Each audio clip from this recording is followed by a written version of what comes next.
Les saluda con gusto el profesor José Castañeda para compartirles el tema del profeta Ageo bajo el tema general de los profetas menores. Como siempre, enfatizo que en esta exposición no hay originalidad de mi parte, sino una compilación de información previa, adaptada y sistematizada para su mejor comprensión. Este es mi audio número 1. Me introduciría compartiéndoles la idea general de que en relación a los profetas existen los profetas llamados orales y los escritores. Los profetas orales son los anteriores a los escritores. Eran profecías en forma oral, son Abraham, Moisés, Samuel, Natán, Gad, Ahías, Eliseo, Elías y otros profetas que se mencionan, ¿no? Ah, Generalmente atacan los pecados individuales y su mensaje contemporáneo es en tiempos de crisis, es para su tiempo, no es para generaciones futuras. Los escritores, que son los profetas posteriores, ellos escriben sus profecías, eh, vivieron lo que ellos vivieron y luego lo escribieron. Ahí está Isaías, Jeremías, Ezequiel, Daniel y todos los profetas menores. Más que a individuos, profetizan al pueblo en general y su mensaje es permanente y tiene aplicación a las diferentes generaciones en relación a los principios que abordan. La historia, pues, del Israel del Antiguo Testamento, se divide eh, proféticamente cuando menos en tres partes. Una, desde que entraron a la tierra prometida por ahí por el año 1406 a.C. aproximadamente, hasta que fueron conquistados por el rey Nabucodonosor en el año 606, 605 aproximadamente. Son alrededor de 800 años, en donde fueron gobernados primeramente por un grupo de jueces, narrado en el libro de los jueces, y después, como se narra en Samuel, Reyes y Crónicas, el reinado, la monarquía desde Saúl hasta el último rey del reino de Judá, Sedequías. Fueron gobernados por 19 reyes, tanto en el reino del sur, o sea, el reino de Judá, con capital en Jerusalén, como en la división del reino del norte, también llamado reino de Israel, con capital en Samaria, quienes fueron llevados cautivos por los asirios, los Israel, en el año 722 a.C. En esta época profetizan la mayoría de los profetas del Antiguo Testamento. El reino de Israel pues se dividió en dos partes a la muerte de Salomón, y la parte del norte desapareció en el 722. José Castañeda, audio número 2, libro del profeta Ageo. Decía que la historia de Israel se divide en tres etapas. La primera es la etapa de el gobierno de jueces y reyes hasta el año 606, una vez que son vencidos o derrotados por el rey Nabucodonosor. Nabucodonosor es la segunda etapa, alrededor del año 606 hasta el año 536 aproximadamente. Son 70 años, llamado el tiempo de la dispersión o el cautiverio de los judíos, eh, que fueron deportados en tres etapas, en los primeros 20 años de esa cautividad. Con esto se da comienzo proféticamente al tiempo de los gentiles sobre Israel, y tiempo que todavía no termina hasta el tiempo de la gran tribulación. La tercera etapa es la del retorno de un remanente de judíos para construir su nación. Esto también sucedió en tres etapas o regresos. Allí es donde tiene que ver la historia del libro del profeta Ageo. Estamos hablando del año 520 aproximadamente, la historia del profeta Ageo, y el tema general es la reconstrucción del templo. Es pues un profeta de post-exílico, o sea, después del exilio, el retorno, lo del regreso. El contenido histórico y geográfico del libro de Ageo tiene que ver principalmente con la caída de Babilonia por el imperio de los medos y los persas aproximadamente en el año 539, y fue el último rey, Belsasar, que era un rey segundo. El primero era su padre Nabonido, y eso por el año 539, cuando él reinaba en Babilonia, y la historia se narra en Daniel. Mene, mene, tekel, uparsin, pesado fuiste, en balanza haya sido hallado falto, con el dedo la escritura en la pared. No sabía que este sería pues su último año como rey. De hecho, Belsasar murió en la misma noche. No se habría imaginado cuando vio ese letrero en la pared que sería el último día de vida de su vida en esa ocasión. Esto se narra en Daniel capítulo 5 y Jeremías 51, 52 al 58. ¿Cómo fue tomada la ciudad de Babilonia por los persas? Pues los historiadores Herodoto y Jenofonte relatan en sus manuscritos de historia la caída de Babilonia la Grande. Audio número 3, el libro del profeta Ageo José Castañeda. Los historiadores Herodoto y Jenofonte relatan que los persas, después de poner sitio a Babilonia, vieron que no podrían en manera alguna atacar las imponentes murallas o derribar sus puertas. Los persas permitieron que entraran en sus filas dos desertores babilonios llamados Gobrías y Gadata. Por este tiempo, un consejero de Ciro llamado Crisantas hizo la observación de que el río Éufrates corría por debajo de las gigantescas murallas y que era lo suficientemente ancho y profundo como para permitir que un ejército marchara por debajo.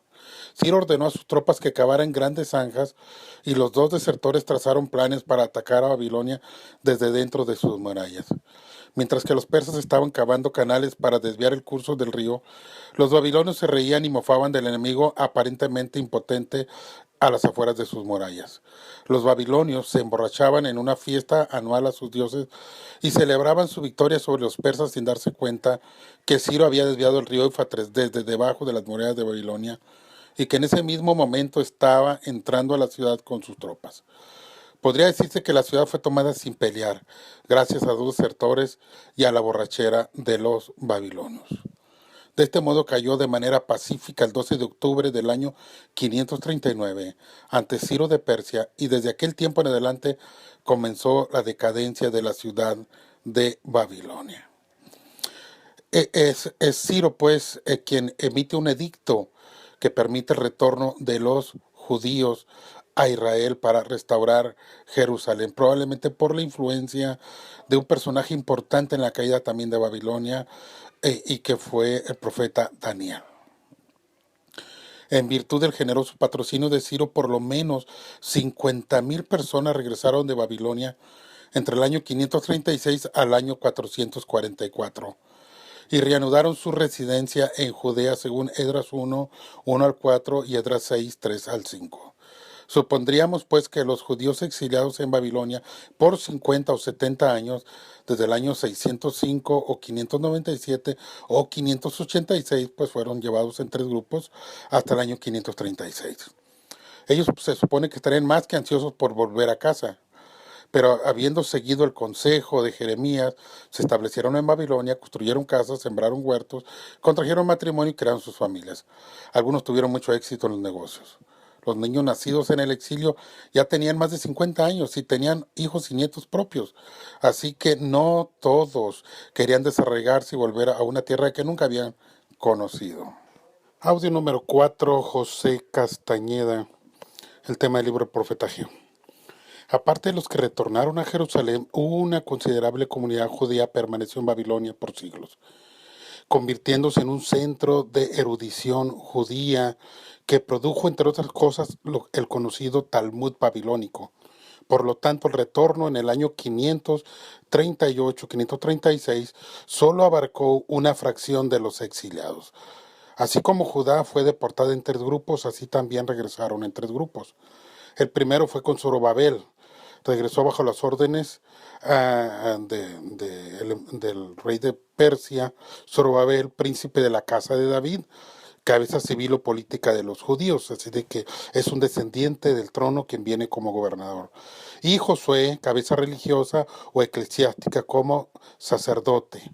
Estoy hablando del año 536, y según Flavio Josefo fue un grupo de 42,462 judíos. El edicto de Ciro estaba profetizado por Isaías en Isaías 44:28 e Isaías 45:1, alrededor del año 720 a.C., más de 150 años antes de que sucediera. El edicto se registra dos veces en la escritura, en 2 Crónicas 36, 22 al 23, y en Esdras 1, 2 al 4 y Esdras 6, 3 al 5. Son complementarios.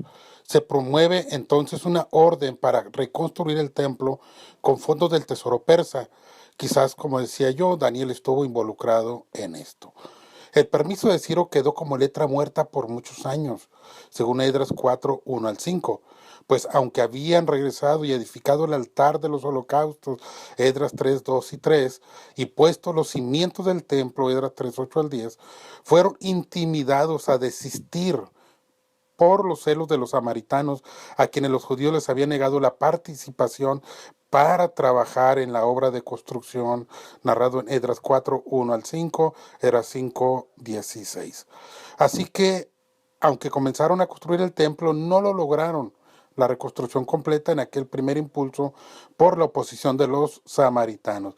Durante 17 años no se adelantó nada, aunque los que volvieron de la cautividad prosperaron y edificaron sus hogares, según Ageo 1:4, cuando él les dice: es para vosotros tiempo, para vosotros de habitar en vuestras casas artesonadas, y esta casa está desierta. Audio número 5, José Castañeda, libro del profeta Ageo. Bajo la apasionada predicación de Ageo y Zacarías, se comenzó el trabajo en el año 520 a.C., según Esdras 5, 1 y 2. Pero los gobernadores de la provincia aparentemente ignoraban el decreto de Ciro, por lo que ordenaron suspender la obra. Los judíos apelaron a Darío y el problema se resolvió, y la obra se completó rápidamente en un año, para el año 516. Esdras 6, 1 al 15. Comenzó el culto en la fiesta de la Pascua y quedó organizado el servicio sacerdotal. Hay un periodo de casi 60 años, desde el año 516 hasta el año 458, que la historia guarda silencio con respecto a los judíos en Palestina, casi 60 años. La segunda etapa es con Esdras, el escriba. El segundo grupo vino con Esdras en el año 458 a.C., Esdras 7:7, unos 80 años después del primer grupo, en el 7º año de Artajerjes. A este poderoso escriba se le atribuye la fundación del judaísmo oficial que consideramos en el Nuevo Testamento. Esdras trajo a la vida judaica un fuerte énfasis en la ley. Inspiró la restauración de los sacrificios matutinos y vespertinos sobre el altar del templo, que había sido descuidado desde tiempo atrás, según Esdras 3, 1 al 3. Dirigió la campaña para erradicar el problema de los matrimonios mixtos entre los desterrados judíos que habían regresado y las mujeres paganas de la zona, según Esdras 9:1 y siguientes. También inauguró el primer estudio sistemático de la ley para el pueblo en masa. De ahí viene la moderna interpretación de la ley, la hermenéutica, poner sentido a la ley, Nehemías 8:1 y siguientes. Fue un ardiente defensor de la ley y del exclusivismo radical del judaísmo, y su influencia fue fuerte para la formación de los escribas o rabíes, una clase de personas que estudiaban y promocionaban la ley. No eran clérigos ni laicos que se entregaban al estudio y enseñanza de la ley. O sea, no eran sino solamente laicos que se entregaban al estudio y enseñanza de la ley. La vasta dispersión del pueblo judío en congregaciones originó la demanda de ejemplares de la ley necesaria para cada congregación para que tuvieran su propio ejemplar. Los copistas profesionales tenían que estudiar el texto para transcribirlo correctamente, y en consecuencia se convirtieron en expertos bíblicos. Cuando Herodes pregunta por la profecía del Mesías, reunió a los principales sacerdotes y a los escribas del pueblo, Mateo 2:4. Audio número 6, José Castañeda, libro del profeta Ageo. El tercer grupo es con Nehemías, que vino en el año 444 a.C., unos 13 años después, Nehemías 2:1, en el año 20 de Artajerjes. La mayoría de los que emigraron eran de las tribus de Judá y de Leví, pero hubo también representantes de las otras tribus. Hablando del contexto inmediato al profeta Ageo en el año 520 a.C., mm, lo ubicamos en esa fecha, año 520, como el segundo año de Darío. Habían construido casa los judíos, habían pasado casi 20 años desde que regresaron del el primer grupo que vino de Babilonia, pero todavía el templo estaba abandonado, según Ageo 1:1. En un momento en que un grupo de más de 40,000 judíos ya se habían establecido en Jerusalén y habitaban allí. Fue en esta época cuando Ageo escribe en un tiempo de prueba para la fe del remanente judío que había regresado de Babilonia. Las hostiles intrigas de los adversarios de Judá durante el reinado de Ciro habían logrado detener la reconstrucción del templo unos 17 años atrás. Desde ese momento nadie había avanzado del proyecto o nada se había avanzado del proyecto de reconstrucción del templo. Los miembros de la comunidad judía se habían conformado con dejar incluso el costoso proyecto al tiempo que gastaban su dinero en construir para sí mismos casas lujosas, pero repetidas pérdidas de la cosecha les habían venido como advertencia de que habían pecado al utilizar la oposición política como excusa para descuidar el santuario del Señor. En una síntesis del libro de Ageo diríamos que el nombre Agagai o Agai, el nombre de Ageo, significa festivo derivado de Hag, festival. Probablemente Ageo recibió este nombre porque nació en el momento de alguna festividad judía. La tradición judía dice que nació en Babilonia. Ageo fue el primer profeta de la nueva colonia judía que volvió a Jerusalén desde Babilonia en el año 536. Predicó 2 años antes que Zacarías, Esdras 5:1 y Esdras 6:14. Tuvo también palabra de Jehová para todos los judíos en sus esferas sociales, para Zorobabel el gobernante y Josué el sacerdote, Ageo 1:1 y 12 y 2:2 y 4. Para los sacerdotes, Ageo 2:10 y versículos siguientes. Y para todo el pueblo, Ageo 1:3, 12, 13 y 2:4. Fue uno de los profetas que más frutos visibles obtuvo de su predicación, Ageo 1:12. Ageo menciona la fecha del segundo año de Darío, Ageo 1:1, esto es alrededor del año 520 a.C. Todo el material del libro de Ageo lo recibió de Dios en un periodo aproximado de 4 meses durante el año 520. Audio número 7, José Castañeda, libro del profeta Ageo. Les mencionaba que todo el material del libro de Ageo lo recibió de Dios en un periodo de 4 meses durante el año 520. Ageo 1:1 tiene la profecía el 29 de agosto del 520. Ageo 2:1, el segundo mensaje, el 17 de octubre del 520. Ageo 2:10, el tercer mensaje, el 18 de diciembre del 520. Y Ageo 2:20, el último mensaje, el 18 de diciembre del año 520. El tema central es el ánimo a los judíos para reedificar el templo de Dios. Ageo advirtió al pueblo, a los sacerdotes y a los líderes del Señor, a los líderes que el Señor les estaba ordenando que construyeran el templo. Y les transmitió las promesas del Señor de que la gloria de este segundo templo excedería a la del templo anterior. Todo el pueblo obedeció entonces con un corazón dispuesto.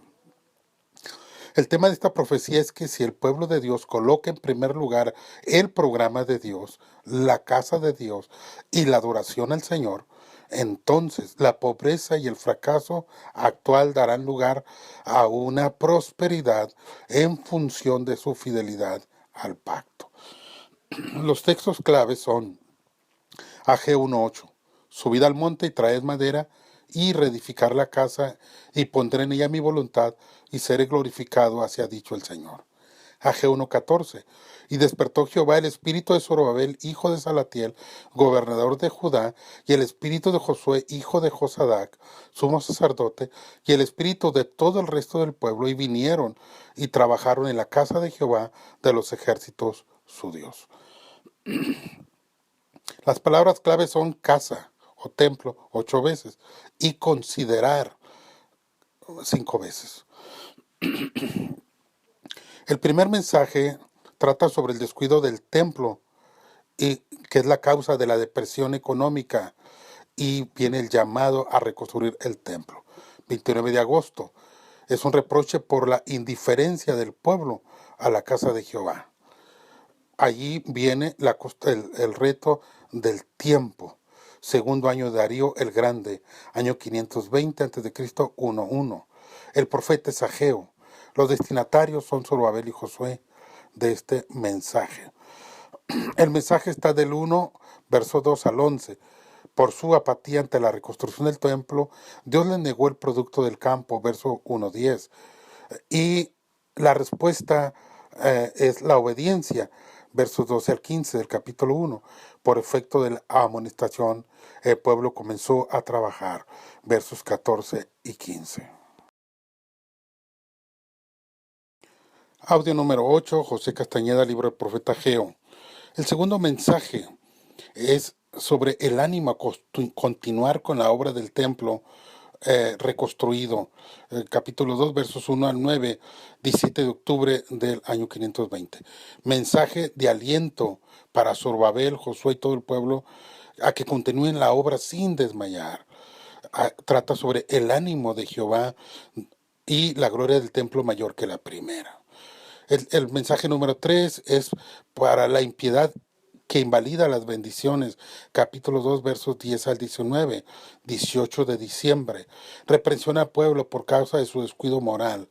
El tercer mensaje es un diálogo entre el Señor y el profeta mediante el interrogatorio a los sacerdotes. Ageo llega a la verdad de que el contacto de lo puro con lo impuro no limpia lo corrompido, sino que corrompe lo que es puro. En otras palabras, trabajar con el templo no santifica al pueblo, más bien su pecado violaba lo que representaba el templo.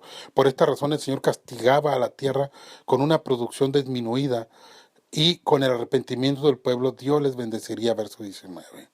La enseñanza es que el pueblo debe ser santo para traer ofrenda a Dios. Lo inmundo lleva a la inmundicia. El cuarto mensaje es sobre la caída final de los reinos humanos, estableciendo el reino de Dios, capítulo 2, versos 20 al 23. La profecía fue el 18 de diciembre. Un mensaje recibido en el mismo tiempo que el anterior. Y se establece la línea de Zorobabel, que es la línea del Mesías. El Mesías precisamente inauguró esta dispensación evangélica del reino de Dios, en la cual él vino como el sembrador, pero regresará como segador. Las lecciones que aprendemos del profeta Ageo son la amonestación contra el egoísmo y el materialismo. Ageo 1, 2 al 4 y verso 9. Buscad primeramente el reino de Dios y todas las demás cosas serán añadidas, dice la escritura en Mateo 6:33. Cristo nos dijo esto no solo lo dijo a los inconversos, sino principalmente a sus discípulos. Si nosotros buscamos el reino de Dios o si estamos buscando nuestro propio beneficio temporal, es algo que todos debemos de pensar. Hay también, en segundo lugar, una amonestación contra el postergar o dejar temporalmente los deberes espirituales. 1:2. Nosotros no estamos construyendo un edificio físico en este momento y por eso no estamos pidiendo ayuda material para una construcción. Estamos construyendo con la ayuda del Señor algo más ambicioso, la casa espiritual de Dios, la iglesia del Dios viviente, columna y baluarte de la verdad. Dice Pedro que los creyentes somos edificados como piedras vivas. Y ahí tenemos que pensar si nosotros somos piedras vivas y si estamos edificando el edificio espiritual. Audio número 9, José Castañeda, sobre el libro del profeta Ageo. La tercera lección que aprendemos es que a veces cosechamos prontamente las consecuencias de nuestras faltas, retirando Dios sus bendiciones de nosotros. Ageo 1, 10 y 11. Las pruebas en el creyente no tienen una relación directa con su santidad. Dios envía prueba a todos los creyentes, a los recién convertidos, a los más maduros. Pero si Dios ha retirado sus bendiciones de su vida, no está mal que nos revisemos. Dios le dijo a los judíos que habían detenido la lluvia a causa de su mezquinidad. La cuarta lección es que el justo reacciona correctamente a la reprensión. Ageo 1:12, Proverbios 9:14 y 15, Proverbios 10:8, Proverbios 12:15. No hay satisfacción genuina fuera de la obediencia a Dios. Ageo 1:5 y 6. Desde el primer momento del mensaje del profeta Ageo, tanto Zorobabel como Josué y el resto del pueblo obedecieron inmediatamente y temieron al Señor. La quinta y última enseñanza es lo importante, no es el templo, sino el Dios del templo. Los más ancianos, al ver el nuevo templo comparado con el de Salomón, se desalentaron. Dios dice que estaría con ellos y eso era lo importante. Pero parece que ellos no lo habían tomado en cuenta. El sexto es que alguien dijo, el segundo aspecto a considerar, que la magnitud histórica de un profeta se mide no por el espacio literario ni por su estilo, sino por la obra que desarrolla o que ejecuta. Ageo escribió un libro corto que apenas ocupa 2 capítulos, pero qué impactantes fueron sus palabras para transformar la conducta de un pueblo completo, para restaurar el lugar central de la adoración judía en el templo.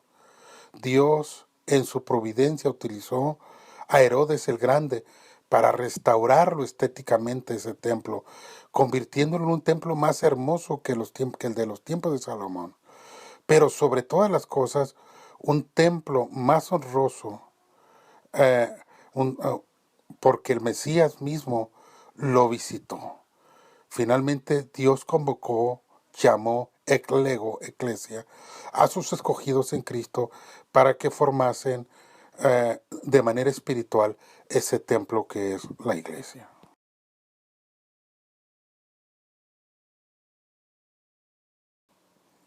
Audio número 10, José Castañeda, libro del profeta Ageo. Entonces, pues, para concluir, el primer templo fue el de Salomón. El segundo templo fue el de Zorobabel. Y se inicia con el desafío de Ageo construirlo y se concreta con el profeta Zacarías. Cuando los ancianos lloraron al ver lo modesto de este templo, el profeta les recuerda que la gloria de este templo sería mayor que la del primero, porque sería a este al que entraría Dios mismo en la encarnación de nuestro Señor Jesucristo. Así que la gloria fue mayor, postrera, que el del primer templo. A veces nosotros juzgamos por las apariencias el éxito, pero lo más importante no es el templo, sino el Señor del templo. Lo más importante no es la gloria de la construcción, sino la gloria de la presencia del Señor en ese lugar. Un templo sin la presencia de Dios es como un hermoso ramo de flores de plástico. La iglesia necesita la presencia del Rey de Reyes y Señor de Señores en su sencillez o en su majestad. El templo de Zorobabel fue mejorado en una tercera etapa por Herodes, quien lo mandó construir, y que fue terminado en el año 69 después de Cristo, y quedó maravillosamente majestuoso. Desgraciadamente, un año después fue totalmente destruido por el ejército del general Tito de Roma, hijo del emperador Vespasiano. Lo material se puede destruir, lo espiritual jamás. La iglesia se construye con la fortaleza espiritual, no con la material. Hay un gran riesgo cuando la iglesia depende del soporte material para construir su proyecto. A la iglesia no la sostiene el gobierno, no la sostienen los políticos, no la sostienen los empresarios, ni siquiera los creyentes mismos, la sostiene el Señor. Nadie es dueño de los templos más que Dios. Ni los creyentes ni los pastores deberían enseñorearse de los templos. El templo es de Dios. Y lo más importante es que allí esté su presencia. Ageo nos habla del problema de la mezquinidad. Cuando nos centramos en nosotros como lo más importante en lo material y nos olvidamos de su casa y su casa queda desierta o empobrecida. Hay una gran lección pues en el libro del profeta Ageo que debemos de recordar siempre. Con amor les comparto este mensaje, profesor José Castañeda, desde Tijuana, México.